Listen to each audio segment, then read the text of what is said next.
Welcome student, this is your history class 8, chapter 2. The company army. Colonial rule in India brought in some new ideas of administration and reform, but its power rested on its military strength.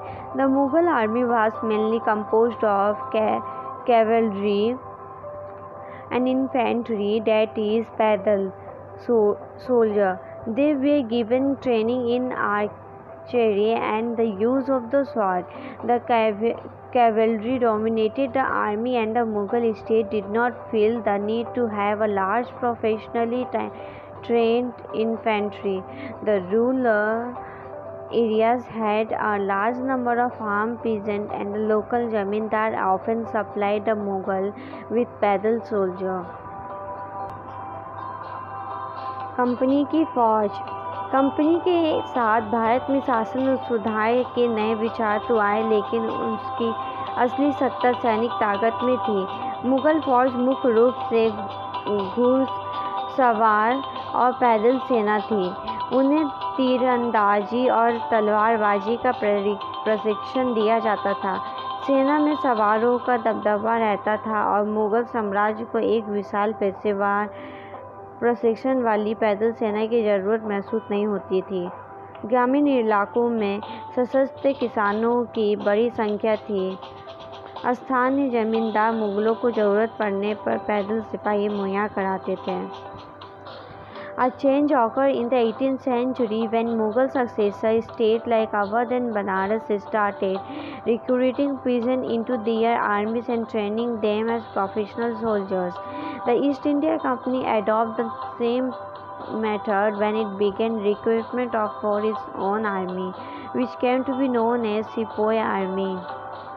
From the Indian word Sipahi means soldier. 18वीं सदी में जब अवध और बनारस जैसी रियासतों में किसानों को भर्ती करके उन्हें पेशेवर सैनिक प्रशिक्षण दिया जाने लगा, तो यह सूरत बदलने लगी. ईस्ट इंडिया कंपनी ने जब अपनी सेना के लिए भर्ती शुरू की तो उसने भी यही तरीका अपनाया. अंग्रेज अपनी सेना को सिपाही, जो भारतीय सब सिपाही से बना था, आर्मी कहते थे. As warfare technology changed from the 1820s, the cavalry requirements of the company army declined. This is because the British Empire was fighting in Burma, Afghanistan and Egypt, where soldiers were armed with muskets and matchlocks. The soldiers of the company's army had to keep pace with changing military requirements, and its infantry regiment now became more important. 1820 के दशक में से जैसे जैसे युद्ध तकनीक बदलने लगी, कंपनी की सेना में घुड़सवार टुकड़ियों की ज़रूरत कम होती गई.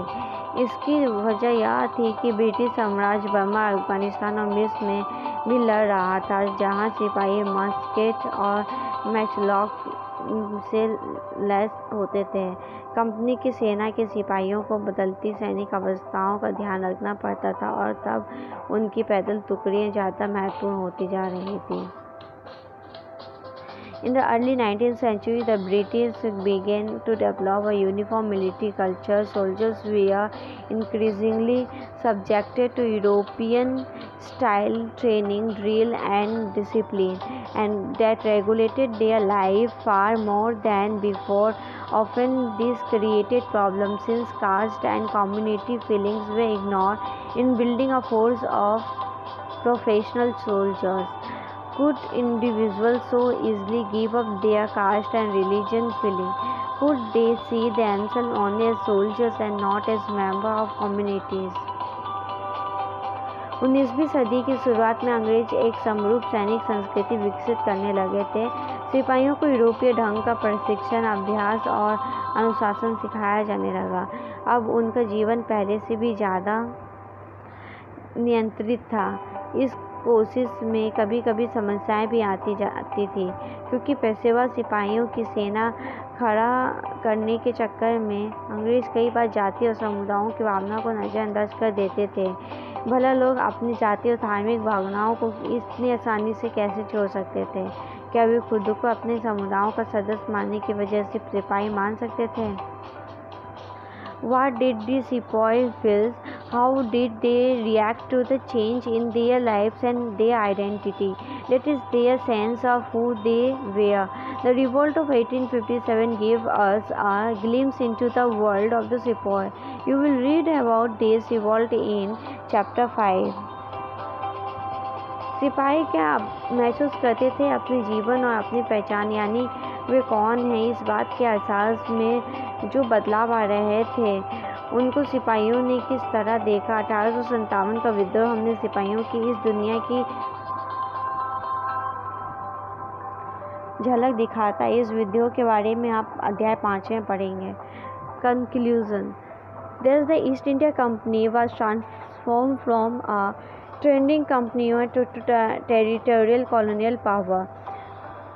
The arrival of a new steam technology in the early 19th century also added this process. Till then, it would take anywhere between 6 and 8 months to travel to India by sea. Steam ship reduced the journey time to 3 weeks, enabling more Britishers and their families to come to a far-off country like India.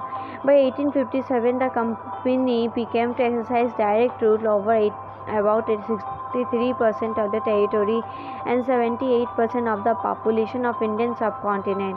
Combined with its indirect influence on remaining territory and population of the country, the East India Company had virtually the whole of India under its control. East India company एक व्यापारिक company से बढ़ते बढ़ते एक भौगोलिक औपनिवेश शक्ति बन गई। 19वीं सदी की शुरुआत में नई भाप तकनीक के आने से यह प्रक्रिया और तेज हुई। तब तक समुद्र मार्ग से भारत पहुंचने में 6 से 8 महीना का समय लग जाता था। भाप से चलने वाले जहाज़ों ने यहाँ यात्रा 3 हफ्तों में समेट दी।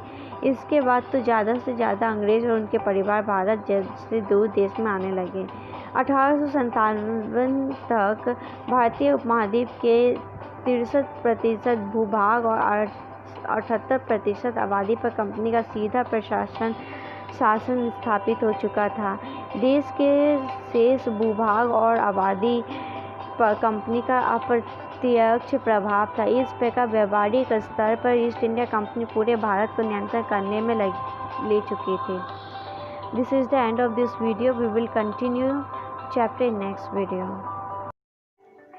If you have any doubt, please let us know. We will try to clear your doubts in another video. अगर आपको कोई संदेह है तो कृपया करके हमें बताइए।